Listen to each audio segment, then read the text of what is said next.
Hello and welcome to the Standard Bank CIB Why She Leads podcast.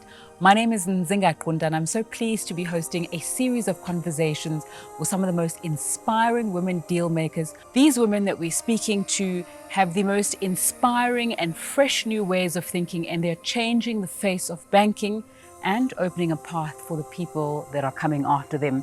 Joining me today is Marlene Pillay. Marlene, thank you so much for being with us on Why She Leads. Just talk to us about the beginning of your journey, which you describe as coming from humble beginnings. Thank you for having me, Nzinga. Indeed, humble beginnings.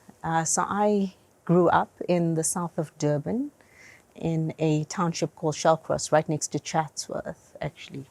So that's where I was born, single parent household.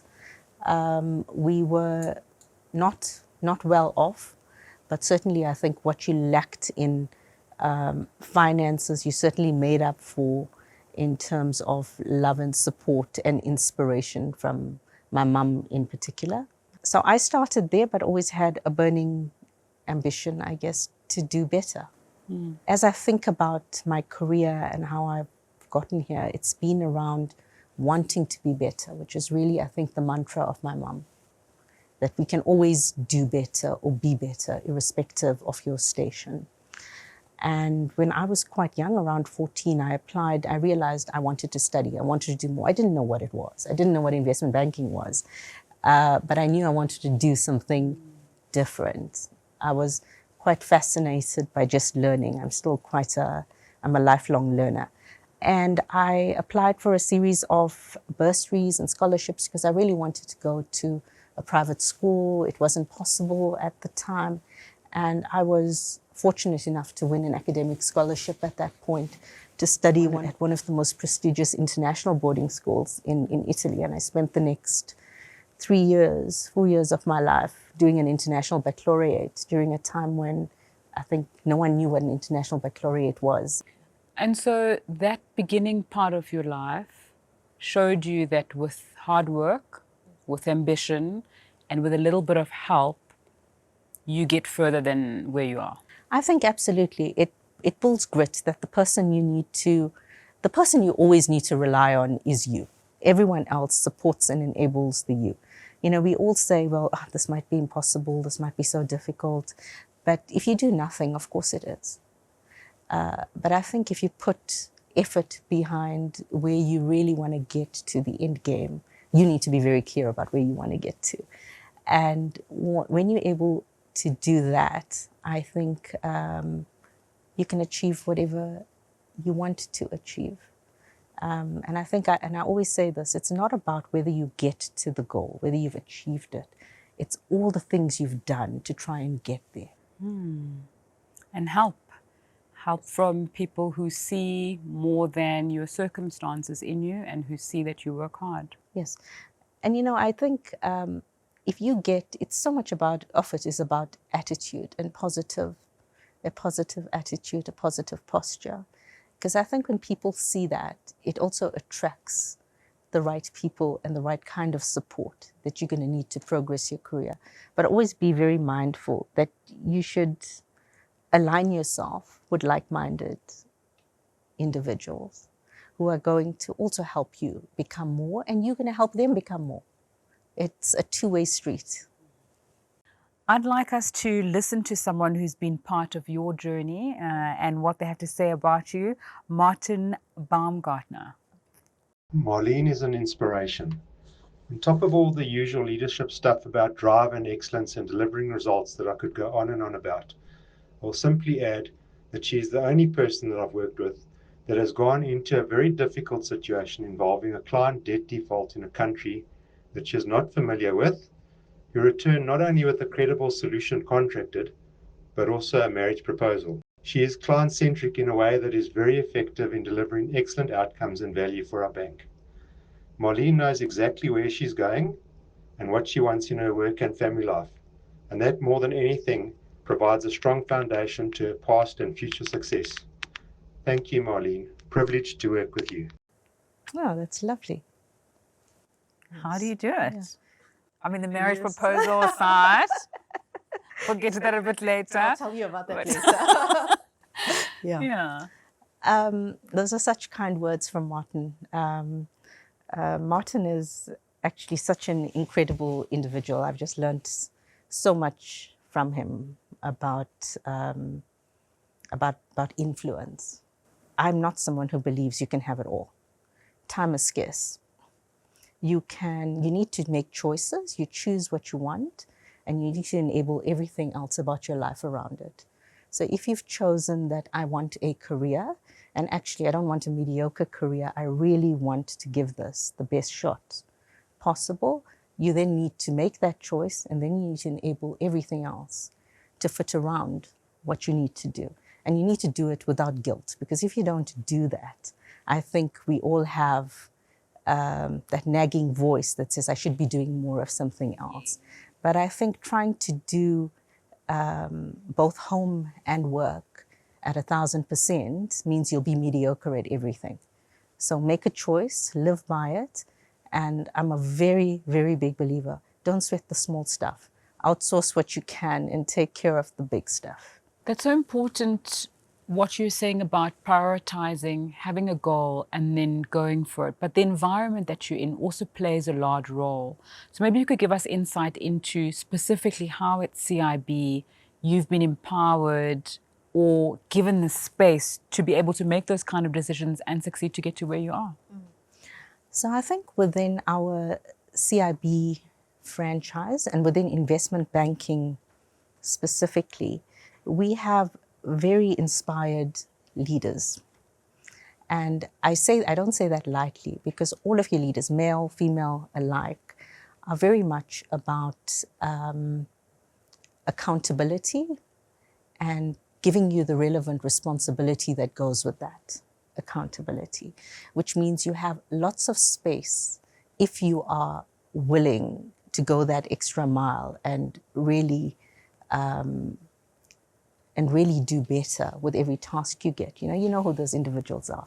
If you are, you always have the leadership space to be able to deliver more, to be able to reinvent yourself over time, to be able to make mistakes, as you go on this journey. And that's very important, because if you're not able to believe you have the freedom to make decisions, and if you don't make decisions, then I think you shouldn't be sitting in a leadership role. Your next is so rich and varied, I imagine. You work across our continent, you see and find opportunities. Just give us insight into that and the work that you do in that space.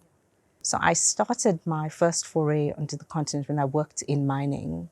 I worked in a mining book where we did a lot of project financing and hybrid type financing structures. So it really introduced me to a lot of the countries where we operate in.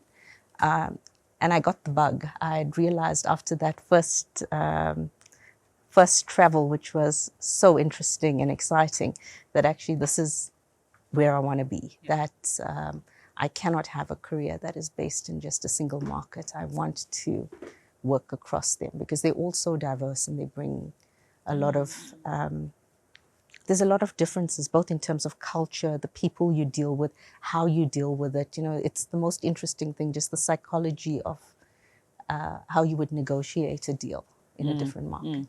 So I think all of that's quite interesting. So that's where my career started. And thereafter, I ended up spending quite a bit of time on the continent when I worked in energy and infrastructure. And with Martin in business support and resolution. Essentially what we do is we take bad loans and you try to work them out.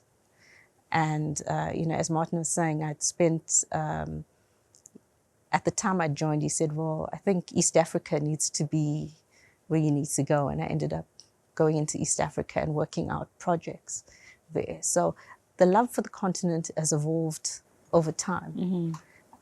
In real estate as well, we run a global book. We have properties across 15 countries outside of South Africa. So once again, now I get to understand all the assets above ground, and I spent the early part of my career with all the assets below ground. So definitely a passion for me. Yeah. And as you evolve in your career and you get further and higher up the ladder, you start becoming somebody that people look up to, that people are inspired by.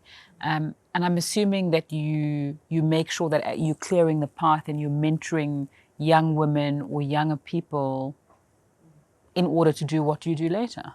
Absolutely. So the first thing I would say is, as I always say to some of the younger guys, a lot of them in my business, some of them outside of my business, is forget about the title and forget about the role. Because those are things you've done, you've delivered, and arrogance can be quite, I think it could limit your career going forward. Put your head down and do the best possible job you can do right now. And you'll find that these opportunities that you seek, if you know what your end goal is, will find you over time. But I do feel quite passionate about the younger people in my team. I spend quite a lot of time with them, actually, because I find that it's not just about clearing a path. It's about, we have kids. I have kids as well. I've got 2 girls. And it's about thinking about what kind of South Africa, what kind of work environment would I want you to be in? And what would be the best example for me to demonstrate to a young woman in my team or a young man in my team what support needs to look like?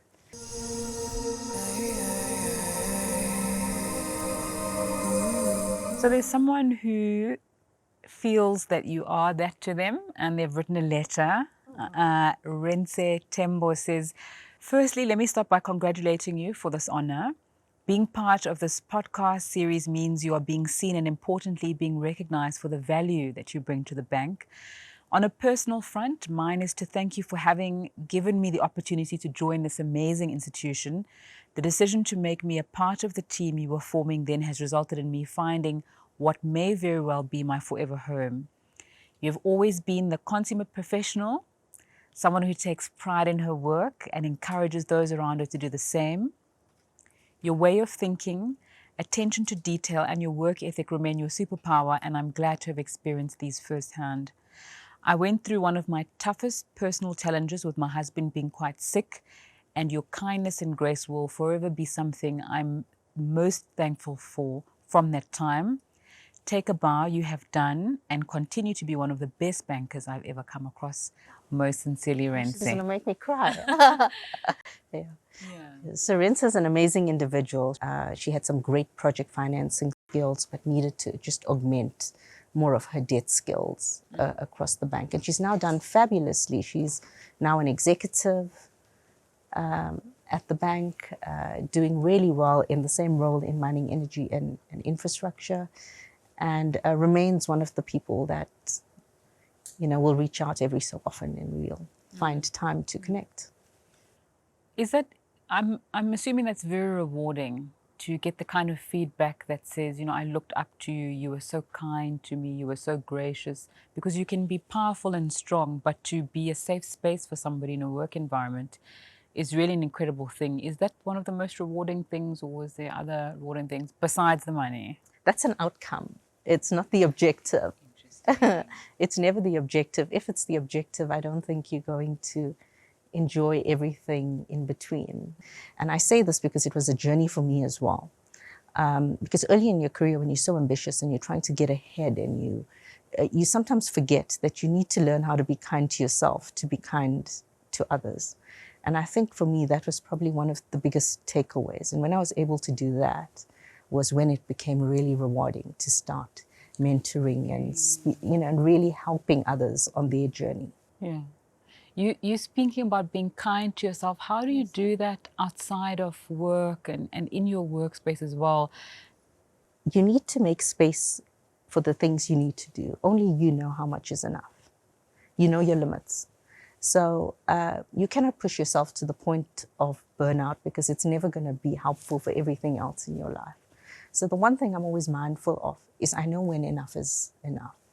I know when I need a bit of space to do something different, and you need to know when actually there is no space to do anything except knuckle down and get this done.